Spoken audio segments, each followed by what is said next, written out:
or maybe you're working with an employee and they are refusing to come back to the workplace. So these are just kind of a couple issues, things that we'll talk about in our presentation today, provide some general guidelines that you can follow. So to get started, I saw this quote a couple days ago, and I thought it was very fitting on what the phase that we're coming through today. By Henry Ford: coming together is a beginning, staying together is a progress, and working together is success. This is really going to take a team effort, having workers come back into the workplace. A lot of resources are available, a lot of sources available. So, through those sources, I've kind of narrowed it down, but I'll also talk about some information and sources that you can utilize. So a disclaimer, so this presentation provides a general guideline on returning employees to the workplace. The details of each employer's return to workplace will look different, but there are some key issues that employers will need to understand and start preparing for now. Before taking any actions based on the information provided, we do encourage employers to review the material with internal and/or external counsel. Okay, returning to the workplace. So as we begin to return workers to the workplace, it is important to understand that things are not going to be as simple as continuing with business as usual. Workplaces have changed in the last couple of months. Some workplaces will be able to return at some point to a normal. However, some workplaces may be changed indefinitely. So the details of each employer's plan to return will look different, but we'll talk about in the following presentation, we'll talk about some of the key items to consider when transitioning workers back into the workplace. Okay, as you are preparing your plan, it's really important to document the process as you're going through it, because you may look back in a couple months or even a year and question why you did the things you did. So as you're moving through this process, it's really important to document the steps that you're taking and why you're taking them. So the first thing that you can do is, create what we call a return to workplace committee. And this committee will oversee the return to workplace planning, monitoring, and execution. Now you may be a small company or small business, 10 to 15 or 20 employees, and you're thinking we really aren't large enough to have a committee. That's okay. But you should determine a person, if you're going to have a committee, or if you're not going to be able, maybe you're not the size to have a committee. It's really important though to determine one person to be the point of contact to address any issues as they arise. So that can be human resources, it can be a manager, but again, some person to kind of, be the point of contact, but also if you're not going to have a committee, maybe that person to monitor as things progress, and, and any changes that may need to take place in regards to the planning process. So with that committee, it's important to create what we call a return to workplace plan and a checklist. And so we'll talk about what should be included in that checklist. But there's also, the CDC also has a checklist on their website, as well as the Society for Human Resources Management. They also have a checklist on their website. And again, I provided that information as we go at the end of the presentation. And then prepare workforce communications. So we'll talk about what that workforce communications look like, and how do you address the employees? What kind of means do you utilize? And so again, we'll talk about that.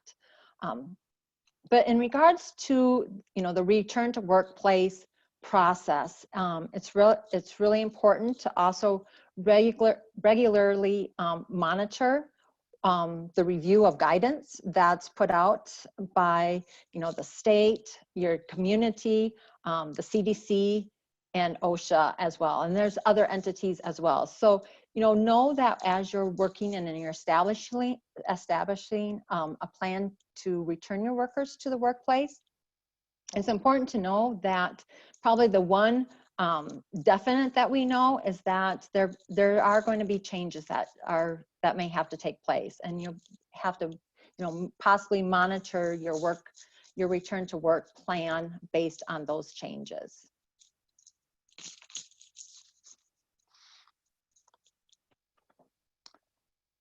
Your communication plan. So as you're working through this, and hopefully if you've had employees that you put on furlough, or having employees that have been working remote, hopefully during this process you've had some, you've maintained communication with them. But again, as you're bringing them back into the workplace, open and transparent communication is key. Let employees know, what the plan is, and what the guidelines or what the protocols you're putting into place to keep them safe within the workplace. And make sure that communication is honest as well. You're doing what you can, and I think for the most part, that's a main goal of employers and bringing their employees back into the workplace is keeping everyone safe and healthy. So how do they receive this communication? So either you've been communicating possibly through email, or maybe Zoom meetings, or utilizing another platform to keep in open communication with the employees. If you're going to send your communication plan or your return to work plan through an email or through a letter, I would encourage you to then follow up with that employee to make sure, one, that they received that information, and ask them, have that one-on-one conversation with them if they have any questions. And then also, it's a good time to be able to talk about and address any fears or concerns that employee has in regards to returning to the workplace. Also, if you're going to utilize any type of screening procedure, again, including that into your return to work communications. So the employee is aware, are they going to need to bring in a mask, or is their temperature going to be checked when they come to work? Are there any type of schedule changes? All of that should be included into that return to workplace communication.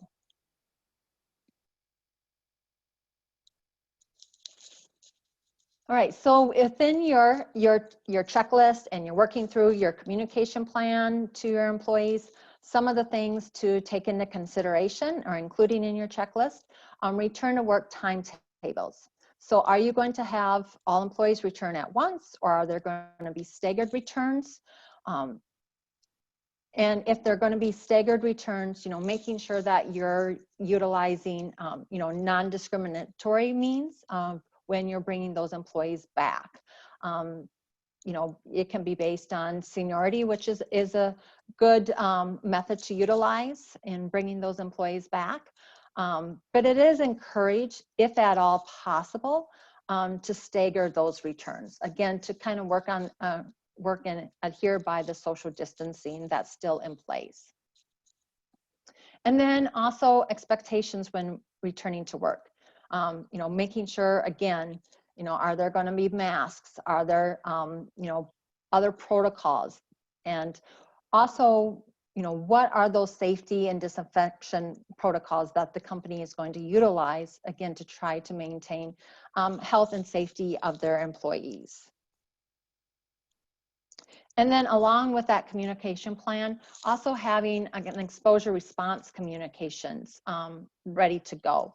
And it's important to, include a little bit of that in regards to the employees, so that they're aware of, there are going to be questions on You know, what happens if my coworker tests positive? You know, what are you, you know, what means are you going to communicate to me? So have that communication ready to go in case that does happen.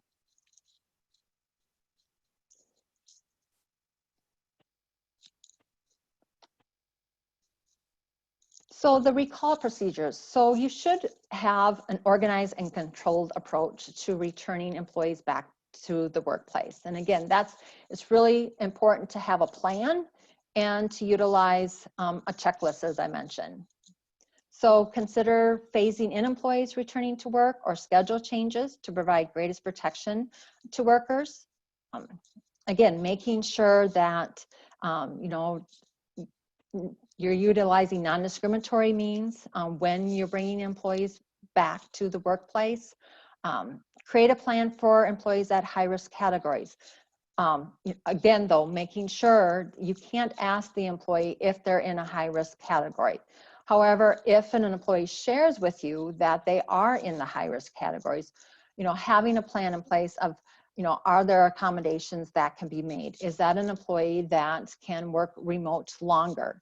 Or are there other safety protocols that can be put in place that, you know, that limits them, the exposure to other, you know, coworkers? So again, all of these things to take into consideration when you're coming into working with your plan.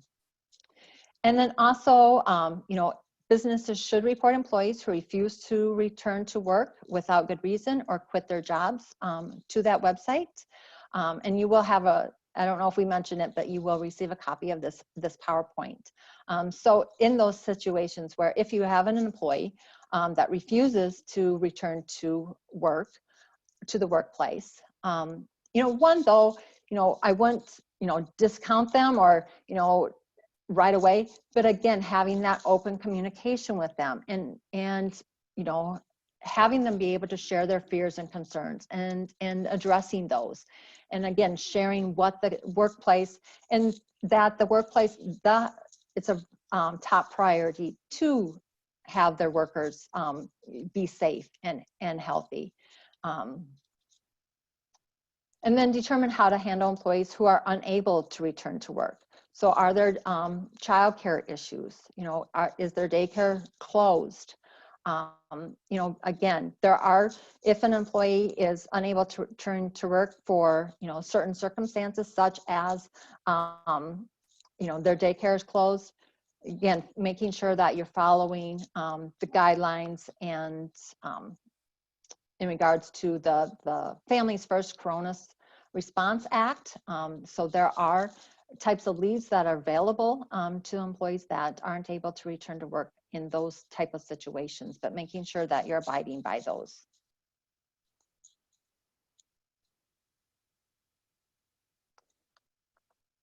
Workplace safety. Again, this is probably the top priority. You know, and I do believe that all businesses, you know, they know they need to you know, continue with work, but how to keep their employees safe in the process. So the Occupational Safety and Health Act requires that employers provide a safe and healthy workplace free of recognized hazards and follow OSHA standards. So with OSHA, there are no specific standards relevant to COVID-19. However, they have provided, and on their website, there's a lot of information in regards to pandemics and situations such as this that you can follow in regards to cleaning and disinfecting workplaces. So that's a good resource as well as the CDC. So the CDC has urged companies to require employees to pre-screen or self-screen before returning to the workplace. Again, making sure that if you're going to utilize those type of protocols that you put that in your plan and communicate that to the employees. So are they going to pre-screen themselves or self-screen themselves? So are there, you know, do they need to take their temperature prior to coming to work? Or, you know, and making sure that in that communication that if they're not feeling well or are experiencing symptoms of COVID-19, making sure that they know what to do. Of course, one, encourage them not to come to work, but then, notifying their manager or supervisor that they are experiencing symptoms, and what the employee can do, what kind of time, sick time, do they have sick time available to utilize? And we'll talk a little bit about benefits as well, but really looking maybe at this time, if you haven't already done so, what type of flexibility that are you able to offer to employees, because you don't want them to come to work with symptoms, fearing that one, they either may lose their job, or they're not going to get paid because they don't have any sick time available. And granted, not all companies are able to, especially a small business, are able to offer some of that paid time, but if there is that paid time available through the FFCRA, if they haven't utilized it already. But other, again, just being able to work with the employee on what possibilities there are for them. And then communicate how safety is a top priority, safety and health. So there are a number of workplace postings that you can pull from the CDC website, as well as OSHA, and there's industry-specific postings as well. And there's just kind of generic postings on hand washing and social distancing that I would encourage you to be able to print those off and have them posted throughout your business. Again, as just another means of showing the employees that you care about them and you care about their keeping them healthy and safe. So workplace safety, what you can have in some of the items that you can utilize or put in your checklist and plan. So some of these are redundant to what we talk about in the communication plan. So the communication plan that you have in place, so that's what you're going to communicate to your employees and have. The workplace safety checklist is kind of your action plan, so to say now. So you have a communication part on what you're going to do in regards to workplace safety, and this is kind of your action plan now. So there are some redundancies. You might see some of the things that I've covered under another topic, but again, some of these are action and some of these are as well as communication to the employee. So you may look at implementing employee health screening procedures. Again, so is that a self-screen or is that a pre-screen? And are you going to do that, on work site? If you're going to take temperatures, there are some protocols that the CDC has on their website on doing that. Develop an exposure response plan. Again, this is an action item. So, how are you going to respond to that if you have a positive test in the workplace? And then are you going to provide personal protective equipment? So are you going to require masks? If an employee doesn't have a mask, are you able to provide that? Gloves, etc. Detailed cleaning procedures. So again, these detailed cleaning procedures don't have to, you don't have to detail them to the employee, but these again are an action item. If you've had employees off of the work site for a time period, what are you going to do as an organization or as a company to prepare the employees to come back into it? So what type of cleansing and disinfecting are you going to do within the workplace? But also share though with your employees, the ongoing cleaning procedures, again, of what you're going to do within the organization. And then establish physical distancing measures within the workplace. So are you going to have, is it a large enough workplace where, you're going to be similar to like what Hy-Vee has or the stores have with the arrows. So to limit that social contact. If you have an elevator in your workplace, are you protocols on that. Are you going to, have different, meal times for employees so that there's so many employees within the break room to limit, again, that physical distancing? Are there ways to where you can, spread out work cubicles? So again, to provide more space and protection. And then also define any customer and or visitor contact protocols. Some companies, allowed visitors in to eat lunch with employees. What I've seen, companies are looking at limiting that for a time period, again, to decrease the number of contacts within the company. But if you're going to have that, again, including your action plan, but then also communicating that to the employees so that they're aware of that. And then customer protocols. And it's really important if you have a business that you have customers constantly coming in, what type of protocols are you going to have in place for that?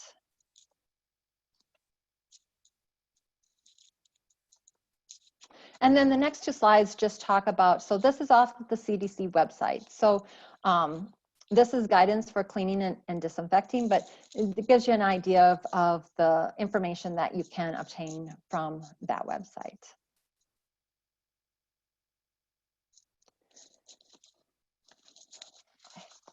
All right, employee benefits. So again, including walking through your benefit plans and seeing if there's any changes that have taken place within this time period. So for instance, group health insurance, redetermine waiting period issues due to leave or reinstatement. I would strongly encourage you to work with your carrier and see if there's any changes that also need to take place in regards to the plan documents. Do the plan documents need to be updated based on changes that have taken place within the last few months? In regards to the group health insurance, there's also timetables that have, or timeframes that have been changed in regards to COBRA. And so again, working with your health insurance carrier to work through those type of changes. And then in regards to flexible spending accounts. So the IRS and the Department of Labor, so they have issued some guidance in regards to timetables and changes within different various benefits. And this is one of them in regards to flexible spending accounts. They are allowing mid-year changes now because of some of the changes that they've made to the flexible medical accounts as well as dependent care assistance. So one of the changes is now allowing over-the-counter medical products to be allowed under flexible medical accounts. So it might give an employee an opportunity that if they want to now with this change, they can make a mid-year change to increase the amount of money that they're contributing to their flexible medical account. And then with dependent care, because of schools closing or we're going to online learning and possibly daycare changes, it does give, with this mid-year change, it does allow employees to make those contribution changes if they want to their dependent care. Paid leave. Again, review required leave under the FFCRA. So there is a requirement for posting that, so this act went into place April 1st. And so employers that are eligible or fall under the requirement should have a posting in place, but then also, determine if there's going to be any PTO policy changes during this time period, or if there were. And again, as for, kind of what I talked about at the beginning, making sure you're documenting any of these type of changes along the way. One, so that you have that documentation, but then another, if you if you have which we'll talk about too, kind of towards the end of the presentation, about a business continuity plan, you'll be able to include that documentation in that plan as well. And then look at any of the other benefits that may be impacted by layoffs or furloughs, such as a 401k eligibility, and consider break-in service issues or counting year of service regarding 401k if you have a 401k plan within your company.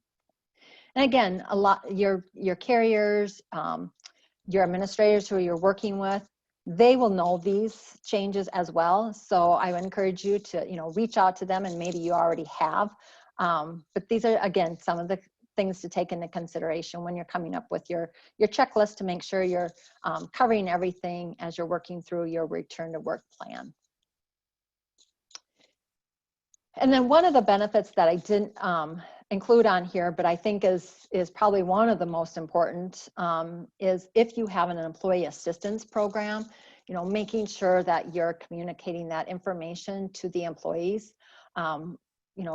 We talked about one of our other consultants within Alternative HRD mentioned, that she read that mental health is really the silent pandemic that is happening right now. And we see that in regards to, employees and individuals. We respond to stress and anxiety and how we cope with that differently. And, and being able to provide a benefit or a resource for employees, besides their employer, to utilize to help them work through, things that they are maybe struggling with, is a great benefit. So if you have that, strongly recommend including that in any type of communication and providing that contact information to employees.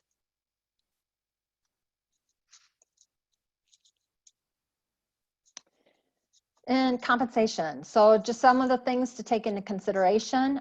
So determine if disruption has affected compensation policies. So for instance, bonus structures, incentive structures. Will there need to be pay cuts, or were there pay cuts during the last couple of months when you had to either furlough or have employees take on maybe a different position remotely? So when we come back to work, are they going to resume where the pay that they left off with prior to the pay cut?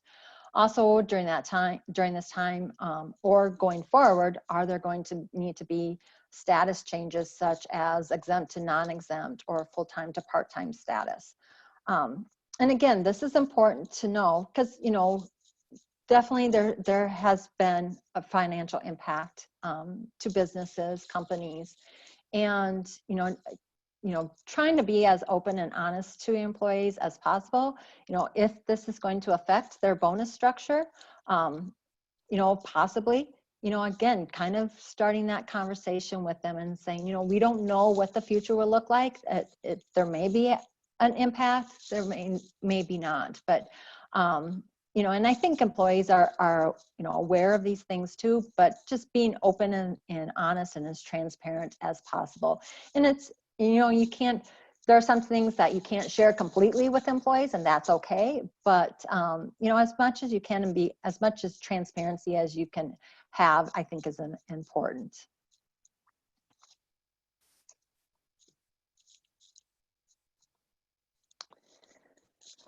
So remote work. So are you going to are you bringing all your employees back into the workplace, or is there a possibility that now during this time, some positions you've determined that can possibly be on a remote basis permanently?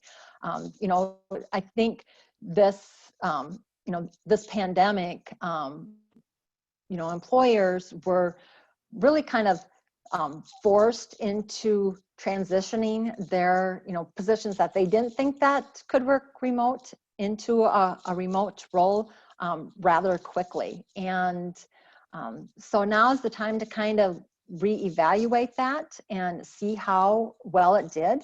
Maybe for efficiency reasons, it works to keep that position in a remote role. Or maybe because of cost savings or space within the organization, there's a possibility to remain on a remote status. So, I think it gives an employers the opportunity now at this time to kind of reevaluate those type of positions and, seeing if there's a possibility. And then also, what kind of response are you going to be? Maybe it's a position that you determine, no, it's better to have it in the workplace, but be prepared to have a response to employees that request to continue to work from home, whether that's a possibility or not. And then technology updates to support virtual workers. So if you are going to maintain remote workers for a longer period of time, making sure that, if there's any technology updates that need to take place, that you're looking at that.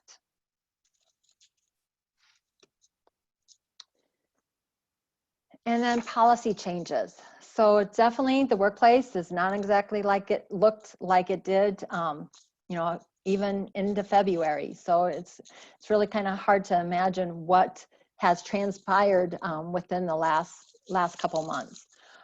So there's new policies that, with the Families First Coronavirus Response Act, that policy is a new one. Also, did you look at, were there any other policy changes that you made in regards to pay time off or remote work? So looking at those, and if possible, if they're going to be permanent changes, incorporating and making sure that you review and update your employee handbook with those new policies and procedures. So you want to have the most up-to-date policy as possible, because as you move forward, maybe you're going to look at hire more employees. And so you want to make sure that your new employees have the most up-to-date employee handbook, as well as your current employees. And if there are any policy changes and updates, making sure that you're notifying employees of those. And I would encourage you to also have employees sign off on that, just as a reaffirmation that they're aware of those policies and have been updated. And some of the policy changes, as I mentioned, paid leave policies. Now this, as of now, this act, the FFCRA, is in existence until December 31st of 2020.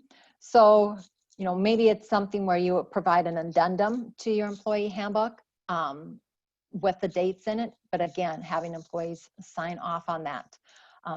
If you made any changes to your attendance policy, travel policy, did you change it from, essential to non-essential travel, or non-essential to essential travel, sorry. Were there any, are there any meal or rest break policies adjusted to stagger times and practice social distancing? Telecommuting policies, how employees request to work remote. Were there any changes with that? And, looking at revisiting that policy. And then information technology policies, if there were any changes in relevance to having more remote workers. So that's another policy to possibly review.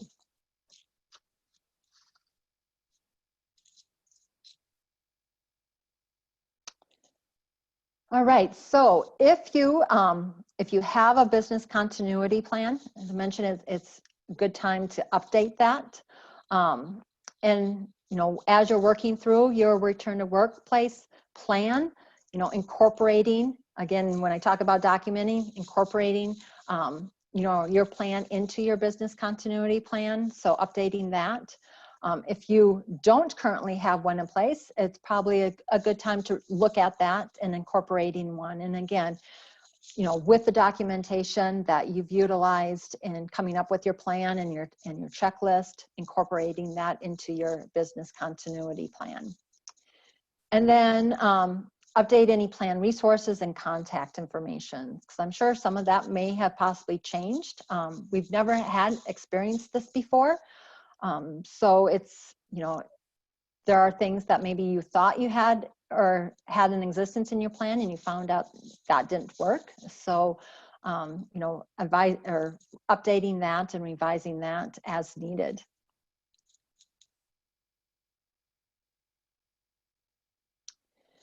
So these are just some of the employee questions that may come up, and how to you know, prepare your responses to these. So, you know, one you may possibly have, and we've, you know, as a client, we have had a client that has come across this. So, you know, do I have to come in to work? I just, you know, I don't feel safe. I don't want to risk the exposure for myself or my family members.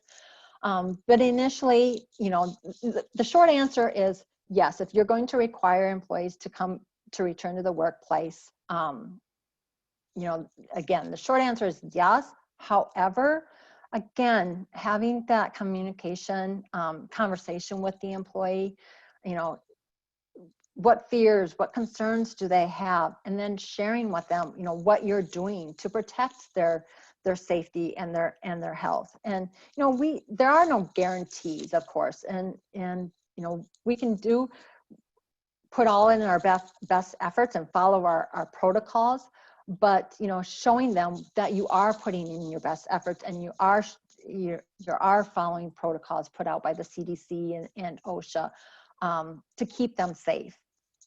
And it might be, you know, some of those where a situation where you might, you know, if an employee they're really uncomfortable, you know, maybe have them come in and work, you know, see if they'll be willing to come in and, you know, work half a day, and so that they can experience and see what you're doing to protect them.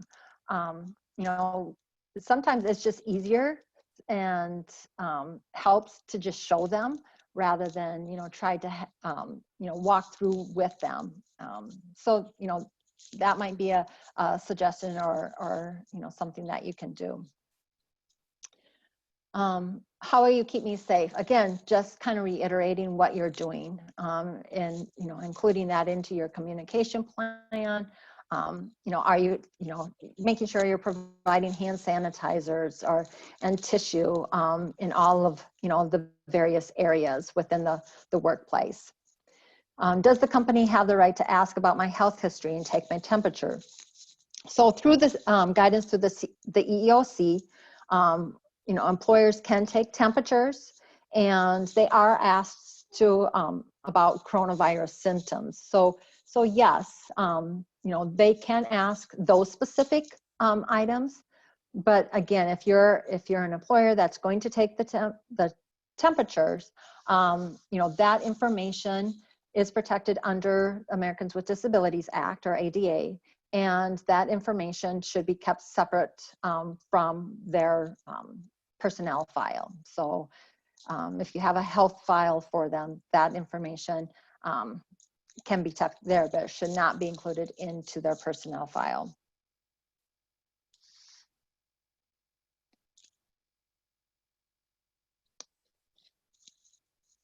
And then one of the questions they ask, will everyone wear a mask? Do I have to wear one? So, you know, we're all aware of the CDC recommendation of face masks to slow the spread and help people who, you know, may be asymptomatic from sharing it or transmitting it to others.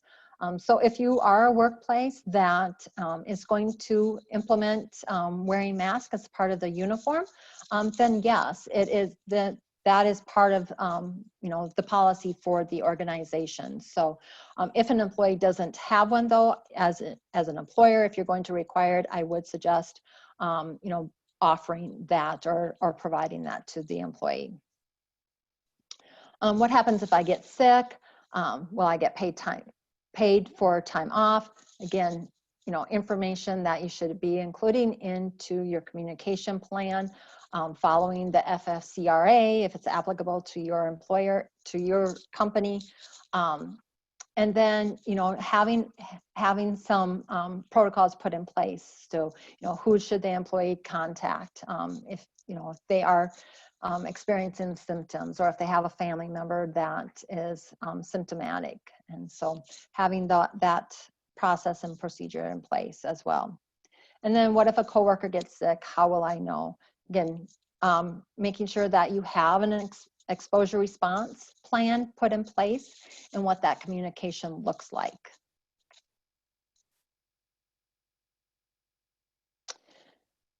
So just kind of a wrap up, you know, kind of going back to that quote that I included from Henry Ford. It's going to take everyone, I think, to kind of work through this possibly new normal that we're going to have.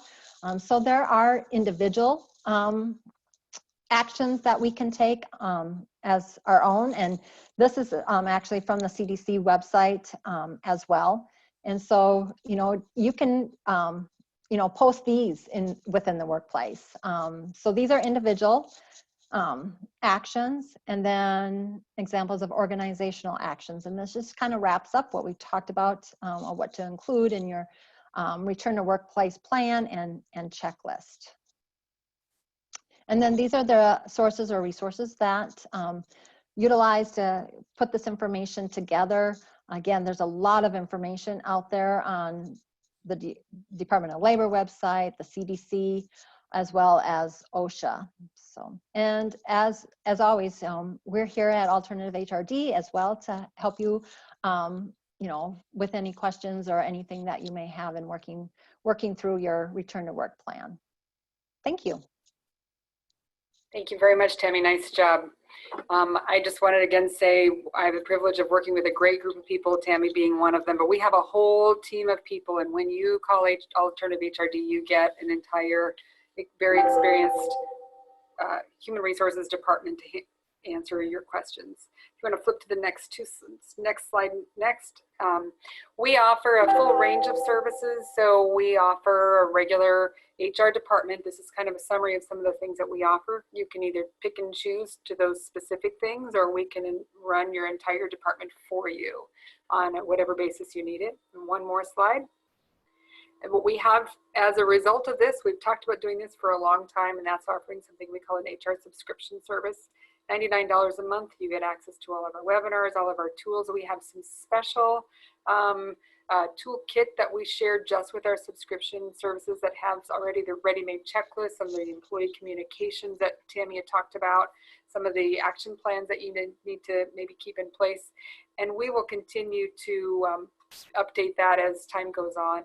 In addition, you also get assigned an HR consultant where you can ask them questions directly.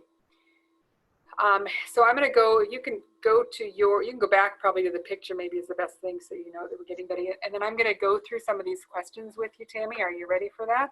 Sure. Okay. Thanks. Yeah, I'm going to, and again, one more thing, this is recorded. I will send out the slides afterwards. I'm going to send out a SurveyMonkey. That really helps us a lot if you respond to that. So I'm going to go through some of those directly. I'm going to start with, and if you have additional questions that you can't see, I'll let you do those first. We're going to start with the question from RM Hendricks. I know you talked about discrimination of employees when having them return to work. If they don't tell they have an underlying issues or maybe a higher risk, would it be okay to use the points that the CDC has given them to determine who is at higher risk, such as individuals over 65? Well, it's really important in regards to like relevant to EEOC. They have actually put out to make sure that you're not, you know, age discrimination. So, you know, if an employee is going to share that information, their concerns with you because of maybe their you know, have an underlying health condition, it's okay for them to share it with you, but you know, I would not, and the EEOC, you know, you don't want to discriminate or make the assumption that just because you have an employee that's 65, that they're, you know, they fall to make those accommodations on your own. or assume that, you know, because of that age that you're going to, you know, you're going to treat them differently. The EC really stresses not to make that assumption and make those accommodations just based on that. Now, if an employee is 65 and they share with you their concerns, then at that point, you know, you can work with them and see if, you know, is it a possibility that they can continue either working remote if that's what they were going to do, or if there's other precautions that you can put in place to, you know, help either with social distancing or, you know, other means. But don't just assume, you know, based on their age about that. So, and that's from the EEOC. Yeah, employment laws didn't just go away because of this. We still have to Correct. Yeah. Yes. Yeah. Ann, I'm going to unmute you for a minute, and Ann, if you want to share the information that you had shared. So I'm in mental health. I have my own practice. I also pastor a church, so this is relevant to that too. But one of the things that has happened that employees may not be aware of is that virtually all insurance companies are covering copays and coinsurance. So if there's a $25 or $40 copay, the employee does not have to pay it when they go in. So, and that's Stanford, Avera, Dakota Care, Blue Cross Blue Shield, Wellmark, Blue Cross Blue Shield, Anthem, Medicaid, Medicare, United, Aetna, Cigna, pretty much everybody. I think I work with 11 or 12 and they're all paying it. So if people are hesitant to go in, encourage them to go. And it's covering both mental health copays and medical copays right now. So it's a good time to go in. The other thing is our clinics, the docs are sitting around. You know, the hospital may not be the best place to go, but the hospitals, the clinics, the docs are able to see people. Their schedules are fairly open and they are implementing procedures to keep people safe. So, you know, encourage people to go in. Thank you very much. Yeah, that's great information. Thanks, Ann. I did ask her permission before I unmuted her. So the next question is, how do you suggest handling an employee that is COVID-19 positive and is requiring an extended leave? The FFCRA and FMLA don't provide much for tools for the employees to take care of that employee for this type of long-term illness and unknown recovery time. So the question is, how would you handle an employee with an extended illness? So of course, with, you know, they've got the 2 weeks paid sick leave through the FFCRA. And then beyond that, if it's a company that, you know, is the 50 and over, you have your FMLA, but again, for if somebody has an extended illness, the FMLA is unpaid time, but, you know, they would have that time available. If beyond that, you know, if there's, you know, or within that, with the FMLA, if you have, you know, sick time available, you know, you definitely want to, you know, be flexible. I mean, this is kind of a time where you want to show the employee, because employees are looking at their employers, you know, at this time, and how, you know, what you know, compassion and you know, how they are treating them during this time speaks volume.